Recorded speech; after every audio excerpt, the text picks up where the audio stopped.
ислам, қазір екеуміз тәжірибе жасаймыз, иә? Бұл тәжірибе, ислам, сенің өмірің үшін өте қажетті тәжірибе, иә? Бұл тәжірибеге бізге қарапайым су қажет, балалар сеппесі, бояу, мақта таяқшасы және су сабын қажет, ислам. Қане тәжірибемізді бастайық. Суды құяйық ыдысымызға.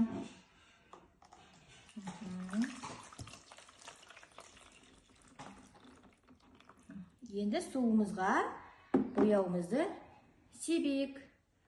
Тамшылат. Ой. Қандай әдемі. Енді араластырайық, ислам. Су қандай болып жатыр?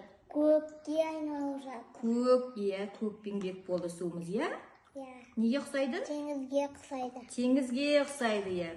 Енді, ислам, бұл суымызға сеппемізді себейік, иә? Әрине. Сүзгіні ұста сен. Енді сеп. Былай. Сеп. Ой, байқа, жайлап сеп. Қазір салып берейін. Асықпай сеуіп шығып үстіне тегістеп. Ислам, қазір жылдың қай мезгілі айтшы? Көктем. Көктем мезгіл. Көктем мезгілінде ауа райы қандай болады? Күн жылынады. Иә, сосын? Құстар қайтып келеді. Иә, сосын? Мұздақтар не істейді? Мұздақтар суға айналады. Суға айналады, дұрыс айтасың. Ал осы мұздақтардың үстінде ойнауға бола ма, ислам? Жоқ. Себебі неге екенін қазір мен саған көрсететін боламын, ислам. Мұздақтардың үстінде көктемде ойнауға болмайды. Себебін қазір өзің көретін боласың. Мынау, ислам, мұз бізде. Мұздар не істеп жатыр, ислам? Жарылып жатыр. Жарамыз, көрдің бе? Ислам, көрдің бе? Иә.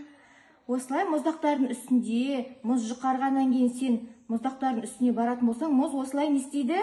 Жарылады. Жарылып кетеді. Бұл өте қауіпті, ислам. Бұл өте қауіпті. Көріп тұрсың ба? Иә. Көрдің бе, ислам? Көрдім.